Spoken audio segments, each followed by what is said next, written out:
Assalamualaikum warahmatullahi wabarakatuh. Perkenalkan, nama saya Muhammad Agung Firudin, biasa dipanggil Agung. Pada kesempatan kali ini saya akan mempresentasikan atau sharing tentang berbagai jenis sistem informasi. Nah, ada jenis-jenis sistem informasi. Ada yang berdasarkan fungsi organisasi, berdasarkan tingkat pemanfaatan, berdasarkan pengguna, ada yang berdasarkan platform, ada yang berdasarkan jenis keputusan, ada yang berdasarkan perangkat.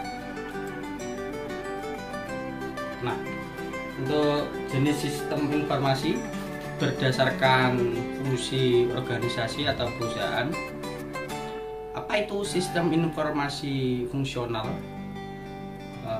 Adalah sistem informasi yang digunakan untuk menyelesaikan fungsi tertentu di dalam organisasi. Misalkan di bidang produksi, bidang pengadaan, bidang keuangan, pemasaran, dan yang lain-lain. Dan tiap organisasi itu memiliki fungsi yang berbeda. Nah, misal kalau di PLTU itu, kalau sistem informasi pengadaan ada web yang berisikan tentang berbagai vendor. Terus ketika ada pengadaan suatu barang, di situ ada sistem informasinya, berapa pengadaan tersebut, jumlahnya, terus ketentuannya apa, nilainya. Misal di produksi di PLTU itu ada sistem informasi yang kita bisa mengetahui berapa beban sekarang, berapa ampernya, berapa full flow-nya, banyak. Terus ketika di inventory pun juga ada, kita bisa mengecek part, speknya apa, gambarnya juga ada. Nah, dari berbagai bidang tersebut kita bisa di resume untuk dikasihkan ke eksekutif. Jadi untuk eksekutif itu biasanya rangkuman dari berbagai bidang.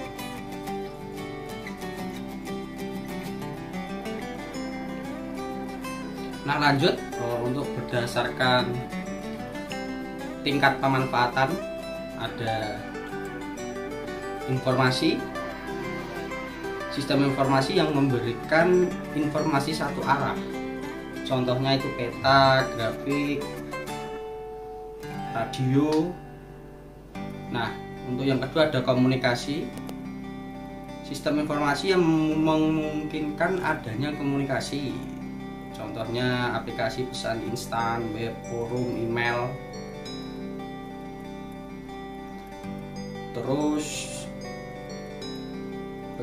tingkat manfaat selanjutnya ada transaksi. Sistem dapat menyelesaikan suatu urusan atau transaksi.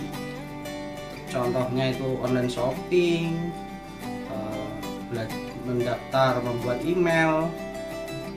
Terus yang kedua, yang selanjutnya yang keempat ada kolaborasi. Sistem antar perusahaan dapat bekerja sama. Contohnya Alfamart dapat melayani BPJS, PLN, dan lain-lain. Untuk yang terakhir ada transformasi, sistem yang mampu mengubah proses bisnis dengan cara baru. Contohnya ada Gojek, PT Kereta Api, dan lain-lain. Terus jenis sistem informasi berdasarkan penggunanya. Penggunanya itu bisa individu, bisa perusahaan, korporasi, hingga masyarakat. Contoh yang personal itu misalnya kontak, kalender. Untuk yang tim itu oleh beberapa orang dalam satu tim, misal classroom project. Untuk yang perusahaan bisa aplikasi akuntansi, pengadaan. Untuk korporasi ini digunakan bersama-sama oleh beberapa perusahaan yang berbeda, misal Gojek dengan Tokopedia. Terus ada yang sosial,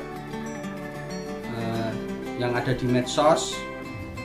Sudah banyak sistem informasi yang berbasis medsos, misal transaksi di Facebook, BCA di WhatsApp. Lanjut, sistem informasi berdasarkan jaringan. Ada dua, ada berdasarkan jaringan tertutup, terus ada yang berdasarkan jaringan terbuka.